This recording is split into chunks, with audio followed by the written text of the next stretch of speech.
Hey guys, welcome back to my channel. Welcome to another video. Today's video I'm going to be answering all of your questions. So I asked you guys to ask me some questions and we're going to sit down, have a coffee, chill out, and I'm going to answer all of your questions. The questions are mostly related to weight loss. I've got loads and loads of questions to get through. Hopefully I can answer all of them or most of them. Hopefully I can answer your question. If your question didn't get answered or you didn't have a chance to ask me a question or you would like to ask me a question, be sure to subscribe and click the bell button and watch out for the community posts that I'll post where I basically tell you guys, okay, Q&A is coming up, ask me your questions. As long as you've got that notification clicked on, the bell button clicked on, you will receive a notification so you can ask me your questions and hopefully I'll be able to answer them in a video. If you enjoy this video, guys, I would really appreciate if you leave a like and leave a comment down below. If I answered your question, let me know down in the comments down below, and if you have any questions for me, comment it down below as well, and I'll try my best to get back to all of the questions in the comments as well. Grab a coffee. I've got a decaf here because it's the evening,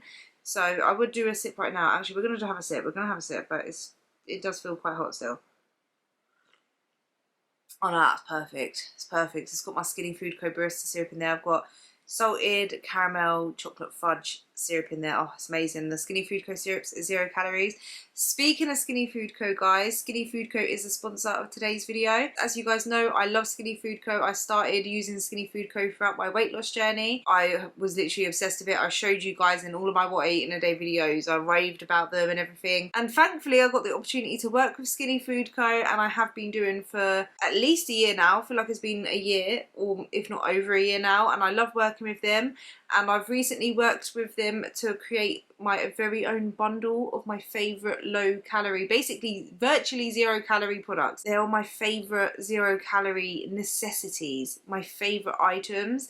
So if you have never ordered from Skinny Food Co, you've not tried any of their stuff, and you're not sure where to start, I highly recommend starting with this bundle. It's got the coffee syrups in there and it's got savoury sauces in there, 2 of my favourite ones. So the garlic and mushroom one, which I love to use as a dip for my fakeaway pizza, and I love to have it with chips as well. So like I'll cut up potatoes and spray some like 1 calorie spray on them, and I'll chuck them in the oven and they make their own chips. And then I'll use the garlic and mushroom sauce as like a dip, and I love the dip with like a fakeaway pizza. Oh, it's amazing. It reminds me of like the garlic and herb dip that you get with like when you get a takeaway pizza. That's what it reminds me of. I just love it. It's amazing. And the other sauce that's in the bundle is the sweet chili mayo, which is one of my favorite sauces. Basically, those 2 are my favorite sauces. Sweet chili mayo in anything, but I do love it in a wrap. We've got the salted caramel syrup, which hands down is the best syrup. Like, it can go with anything. You can make like pancakes with it. Oh, it's amazing. You have it on oats. I have it with everything. Ice cream is, you can't go wrong with that syrup, I'll tell you now. And that's basically 0 calories as well. Then the other syrup that is in there is the Billionaire Shortbread. Mate, that Billionaire Shortbread syrup is banging. But guys, if you do get this bundle and you get that syrup, please try it with overnight oats. When I have it with overnight oats, it's just amazing because it's creamy and it's thick. So when you put it in the fridge with like the frozen fruit on top of your overnight oats, it kind of like freezes a little bit with the frozen fruit, but then like you take it out of the fridge for a few minutes before you eat it, and it just goes, oh, it's amazing. I'm telling you, you've got to try it. It's amazing. And the best thing about this bundle is you get it for like $15.99, whereas it would normally be £30.49, I believe. So you'll save it. You're basically getting it for half price, all in this one bundle. And the fact that it's like my own bundle, I just think it's pretty cool. So if you do buy the bundle, guys, be sure, if you have Instagram and you follow me on Instagram, take a picture of your bundle, even better with your bundle, and tag me on Instagram so I can share it on my stories. I just feel like it just is so cool. Thank you to Skinny Food Co for working with me to create that bundle, and just working with me in general and sponsoring today's video. So go check them out. I'll leave the link in the description down below. You guys can also, if you want to order anything else from Skinny Food Co, you can use my code Louise20 and save 20% on your order. Okay, so I'm going to get the questions up. I'm actually surprised at how many questions we got this time. I do get a lot of the same questions in a lot of my Q&A, so I'm going to try and answer questions that I haven't necessarily answered in at least the recent Q&As, just because there is so many. Did the way you value yourself change after your weight loss? I feel as though society base so much of our self-worth on our appearance. I wouldn't say that the way I value myself has changed, in the sense of I don't look at the older version of myself, the bigger version of myself, as less valuable than who I am now. Like I don't. If anything, I see her as so valuable, if that makes sense. Like the past me so valuable. She was so strong, and I know I'm talking about myself, but I almost, like, when I look at pictures of my old self, it almost feels separate. And like I look at her and I'm like, I just have so much admiration for the person I was to even be able to start in the first place, because I know how difficult it was. Obviously it was me, but like it was so hard, and she never gave up. Like I never gave up, even when it did get hard. So whenever I feel like giving up, or I feel like, oh, what's the point, or anything like that, I think back to the old version of myself, and I'm like, I can't give up on her because she didn't give up on me. Do you know what I mean? So that's kind of like my mentality of it. But my value, my self-worth, and my value, my self-esteem has improved. But it's not because I've lost weight and I look like more socially acceptable. Maybe that's the word. I don't know. It's not because of that. It's just because when I started my journey, I decided to start it from a place of self-love rather than a place of self-hate. So I knew, to start this journey, I actually realised that I was worth it, and I had to, even though at the time I was so low in self-esteem and so I felt so rubbish about myself, even though I felt like that, I had to really like look at myself and be like, no, that's like all in your head. Like you are worth it, and you do deserve to feel so much better. So I did a lot of like inner work throughout my weight loss journey, where I had to work on loving myself and accepting myself for who I am. And yeah, I wanted to improve and get better, but that didn't mean that I couldn't love the version of myself that I am now, if that makes sense. So I've done a lot of work on that part of myself, on the negative traits that I had and the self-hate that I had for myself. I've worked on that so much, so that now I value myself so much, and I have so much more high self-esteem and high self-worth. But it's not just because of my looks. And I do agree that society is very looks like based. It's quite sad that a lot of people value just the way people look. I don't see myself as more valuable than what I was. I'm exactly the same person, but the only difference is I realise my worth now, whereas then I didn't. So yeah, I lost weight by fasting, but I need a bit of toning up. I haven't got any loose skin, but just can't find the motivation to tone up at the gym. Any other easy way? You don't have to go to the gym to tone up or anything. You can get some dumbbells at home. You can get resistance bands. You can do home workouts like body weight workouts. Anything. You can do anything. You don't have to go to a gym. If you do want to do like home workouts, or want to learn how to do like dumbbells and stuff at home, there's so many videos on YouTube of home workouts. You could just YouTube that. So that's what I would recommend. What are some of the things you didn't expect to happen through your weight loss journey that you wish you'd have known? I'm pretty sure I have a video on this, like what I wish I knew before I lost weight. I think I'm actually going to do a whole video on this, even though I feel like I've already got one. I feel like I might do an updated one, because I feel like I could go into so much detail and there's like so much stuff. I think the biggest thing that I wish I knew was that it's important to find a balance, and that it's kind of, when you're losing weight and then you go to maintenance, you try and find a bit of a balance between it being weight loss not being your main focus anymore. Because when I was losing weight, weight loss was a massive focus of mine, and I put a lot of energy into it. And then when you maintain, it switches from that to just trying to find a balance, and then that switch can be quite hard and difficult to do. And I wish I knew that the switch to maintenance can be quite tricky, in the sense that you focus so much on losing weight that you don't think too much about maintaining it, or like you think the maintenance part will be easy, but the maintenance part is the hardest part. Especially transitioning into maintenance is hard. But I'm going to go into more detail and give so many more in another video. Thank you for that question, because that's given me another video idea, so I'll answer that in another video, like its own video. Hey Louise and Rocco, are you going to compete later this year or not? When is your photo shoot? All the best. So I was going to compete in November at Pure Elite. I literally went on my Instagram, I did a bikini consultation. I went on my Instagram and told everyone, basically. I did a bikini consultation, and I was literally set. I was like talking to my posing coach, like about to book lessons and everything. Like I was gonna do it. But there's just like this part of me that throughout this whole year that I've been on and off about doing the bikini competition, I really want to do it. Like it's something that I do really want to do. But there's just a part of me, and I feel like it's my intuition that's telling me it's just not the right time, like, not to do it. So I'm not 100% into it. Whereas last year, when I decided to do the bikini competition, I was 100% in, and it just felt right. Like, I felt like I was meant to do it. And this time, I want to do it, and I feel like it's more out of my own selfish one, if that makes sense. Like, it's just because I really want to do it that I was pushing away this niggly feeling that I have that's telling me not to do it, or that it's not the right time, or that I have other priorities. So that's why I just kept going, like, oh yeah, I might do it. And then I was like, do you know what? I want to do it because I want to do it. Why not? I had to meditate on it, and what came to me is that I have given so much of my time and energy to myself, in the sense of training and everything, basically everything I've done, even the bikini competition. I gave so much of myself to it, and I don't regret it. Like, I really enjoyed doing the competition last year, but I got to my goal. Like, I did the show, I got my trophy for the transformation category, and I really enjoyed it. Prep takes, like, you need to give yourself 100% in prep, and there's no way about it. Like, you've got to be really selfish and just give 100%. So that means that you have to sacrifice other areas of your life.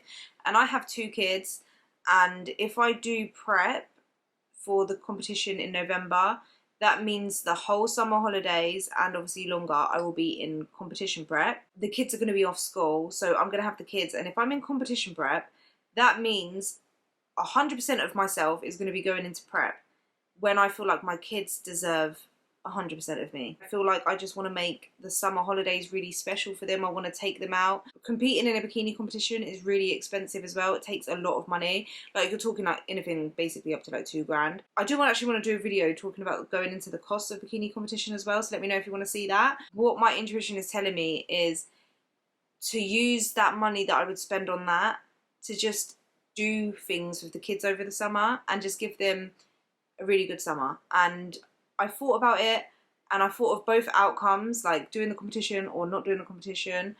And the outcome of not doing the competition and spending so much quality time, like the whole holidays, just quality time with the kids and doing things with them and giving them the best summer, that gives me so much, that makes me feel so much more positive, and it gives me peace, and I feel calm.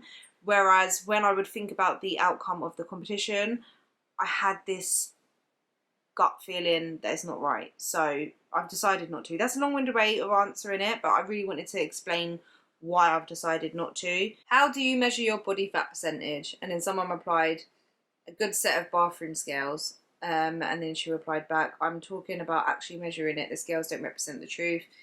Was just wondering whether she uses a caliper, DEXA, scan, or anything at all. So I do have calipers, which I have used, but thing is like, you have to be there.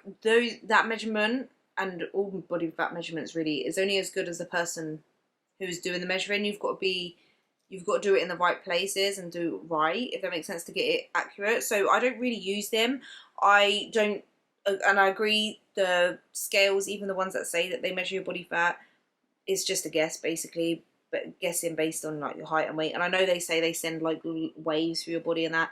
I just disagree. I don't think it measures your body fat right. I don't measure my body fat. The only thing I do is I look in the mirror and I see my body fat. Whether I can tell whether it's getting more or less. I don't think it really matters too much about like what your percentage of body fat is. Obviously, you can tell by body fat percentage if you're overweight, obese, healthy weight, except like, for example, when you can look in the mirror and you know that you can just tell whether you're healthy or not. Like, I feel like you can tell whether you're holding too much body fat or not. So I don't really think it really matters too much about what the percentage is. The way I kind of can guess what my body fat percentage is I have Greg Doucette's Circle Diet book. I do have his link in the description down below if you did want to purchase it. I do think that's a really good book for anyone that wants to lose weight. Basically going through like every single thing you need to know about losing weight. And in there, he has a body fat percentage chart. And my picture's on there. My before picture, basically. So they have pictures of realistic bodies. So my my before photo basically is on there as well. So it's like real people's bodies with their body fat, and it just shows you what the percentage is and what that body would look like how Do you know what I mean? So it gives you a visual representation of the body fat percentages. So you can compare, like look in the mirror, or if you have photos of yourself, look and kind of compare, and then you can kind of see roughly what your range of body fat is. I use that to kind of determine where my body fat is, because we all know Greg's Doucette's laser eyes are better than any like DEXA scan or anything, right? So that's just what I use. How do you keep your sanity while maintaining? I recently lost 110, then gained back 35, and I'm feeling super hopeless that this cycle will be my life. Mate, you've already lost 110, yeah, but obviously plus 35. So if you think about it, you've still lost, I'm really bad at maths, so we're going to do this real quick. I say real quick, it's not real quick, 65, 75. So if I'm right, my maths is right, it's late, right, so don't judge me if I'm wrong. You've still lost 75 pounds. That's still a lot of weight to lose, so don't beat yourself up. You're still down 75 pounds. You're 75 pounds healthier than what you was before, so don't beat yourself up about it. First, what's coming to me first is to ask you whether you were trying to be too lean for what you can be, for what your genetics want you to be. Do you know what I mean? Like if you're trying to, everyone has like a certain set point, so if you lose quite a lot of weight and your body's not necessarily happy at that body weight, even if for you feel like you could lose more body fat, maybe your set point where your body is happy at is a little bit higher than where you're trying to be. So if you try to maintain that, you get really hungry, so your body will send you hunger hormones, and it will slow you down, so you won't move as much, and so you'll find it harder to maintain that. And it will try to make you gain a little bit of body fat back to then keep you at a certain level, if that makes sense. And obviously you can always like change it, if that makes sense. You can always add more cardio, you can always eat less and all that stuff, but it just makes it harder and more difficult to do so. So if you are finding the fact that you are up 35 pounds, but you're finding it easier to maintain and live a balanced lifestyle, a lifestyle that you actually enjoy, then I would just say, just maintain that. Do you know what I mean? Like you're already down 75 pounds.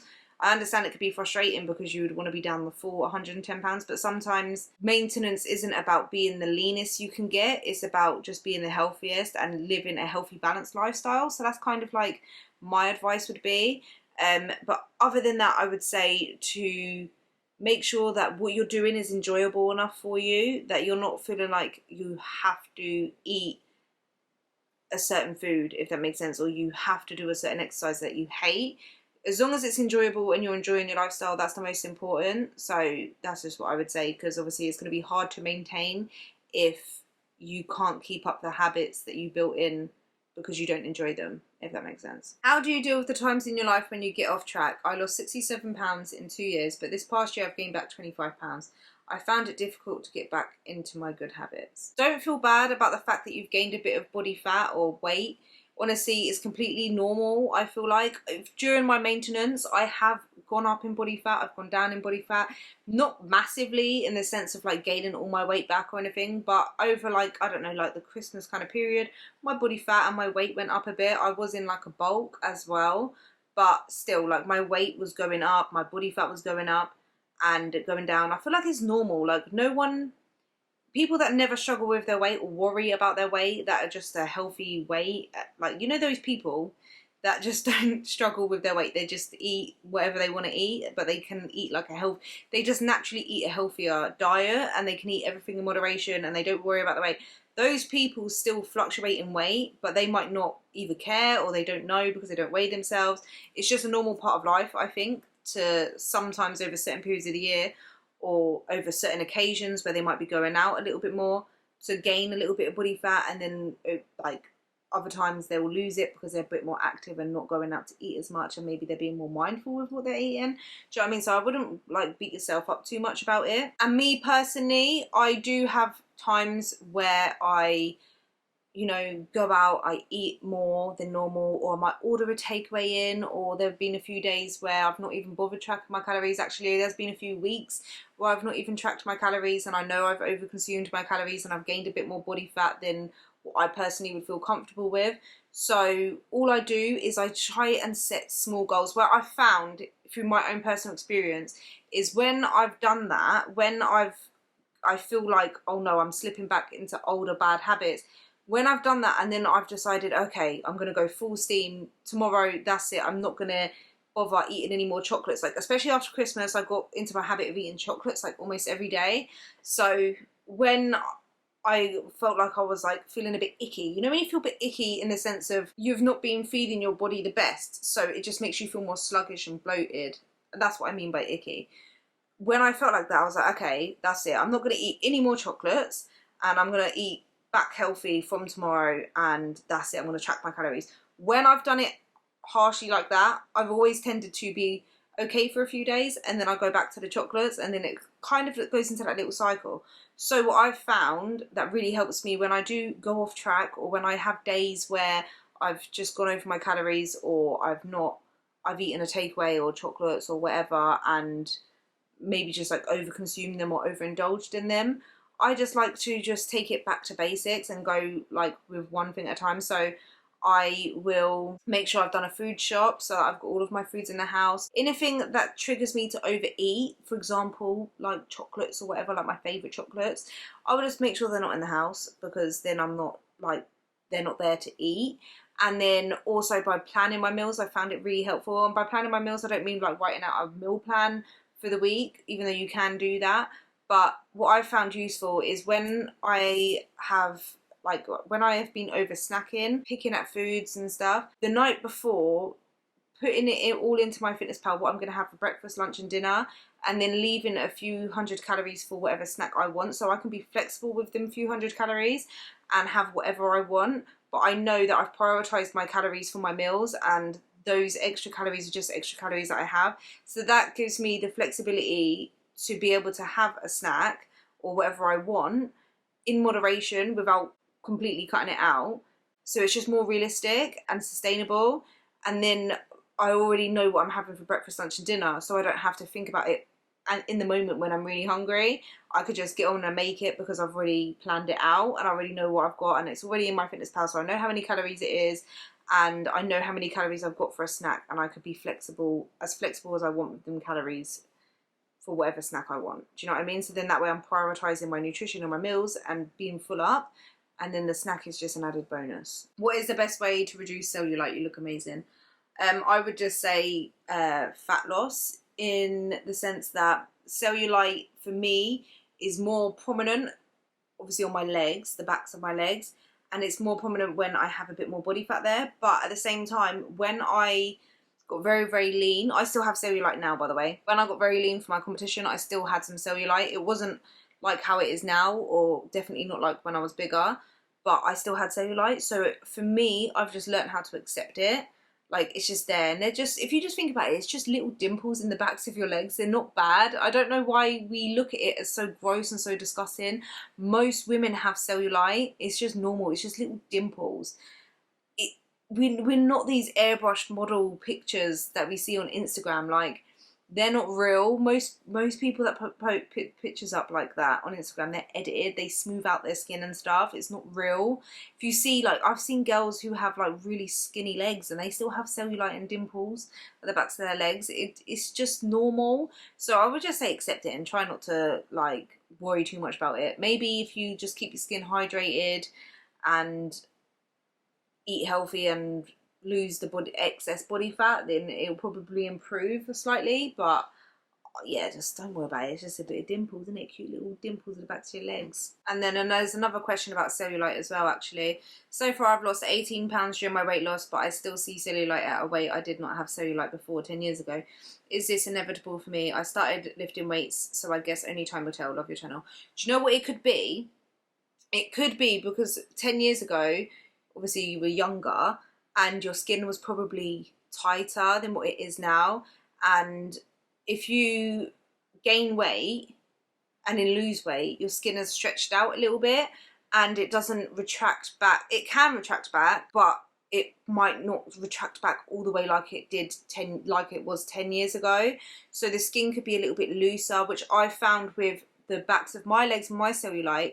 Because I do have loose skin, so if I pull up my skin, especially like on my back, if I pull it up, it will smooth out the cellulite a little bit on the backs of my legs. So it could just be where the skin is looser and it falls down a little bit and then it's creating those little dimples. Again, I would just say It's just part of your new body. I wouldn't stress about it. They are just little dimples, in it. I feel like once you just accept it and just realise, like, look at people when they wear shorts. Look at women when they wear shorts.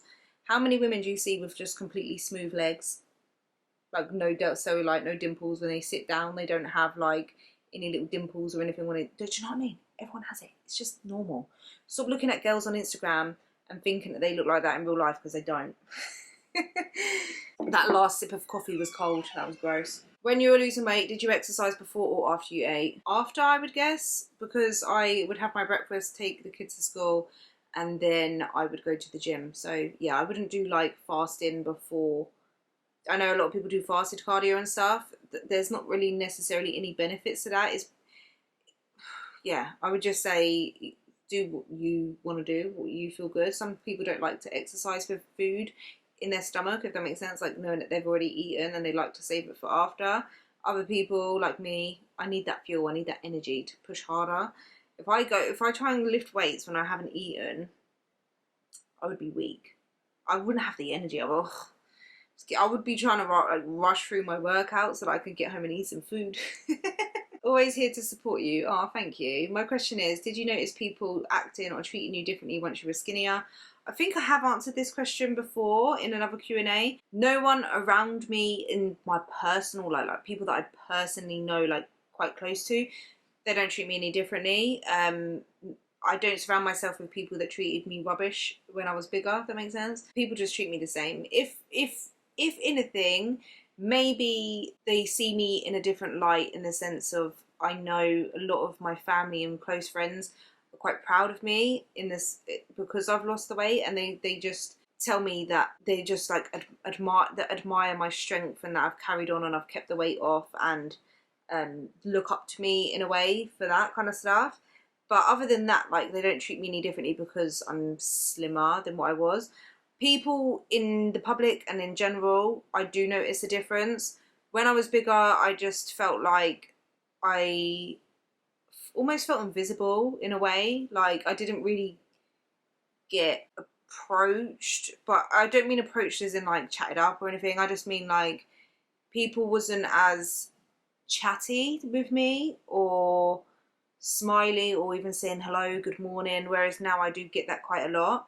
So I would say that would probably, I would say, yeah, that in that sense, yeah, which is actually quite sad to think of it. Maybe please have a detailed list of workouts and reps and a list of foods to eat and not eat. I'm definitely going to be doing loads more workout videos. I have just posted one, and I could do a foods, like a good foods, like foods that are good to eat to lose weight, if that makes sense, like that you can include in your diet, and maybe foods to, I wouldn't say not eat, but maybe limit if you are trying to lose weight. I could do that. That's a good video idea as well, so thank you. How did you avoid not having loose skin? I do have loose skin. We could just show you right now. I do have loose skin. I have posted a loose skin video, a very recent one. I have 3 loose skin videos on my channel now, so go check that out. But I do have loose skin. Okay, I just realised how long the video has been going on for, so I'm going to answer one more question, and I'm going to do a part 2 and answer the rest of the questions as well, because there's literally so many questions. So I'm going to answer this question. I noticed that you tend to eat larger volumes every meal, despite them being generally low calorie meals. Would you feel satiated with a normal balanced portion size and not a full salad bowl, whatever you choose to have, or whatever you choose, or have you adapted so much to large volume, low calorie dense foods? What I have found, this is actually a really good question, because what I have found is when I was maintaining and not maintaining, when I was going through like my bulk at the end of last year, and I got to a bit of a higher body fat percentage, so I wasn't like overweight, but my body fat, I had a bit more body fat than what I do now. And when I was eating obviously more calories, I could eat higher calorie dense foods, in the sense of like smaller meals, but maybe for like the same amount of calories, or even a little bit more calories, but just less volume of food, and I could be completely satiated and I didn't feel to eat more.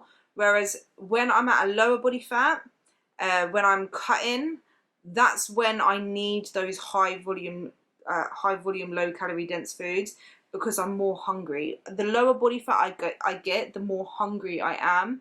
It's just normal. It's like your body just wants you to eat more, basically, because you're losing, like when you're in a calorie deficit, you're hungry anyway.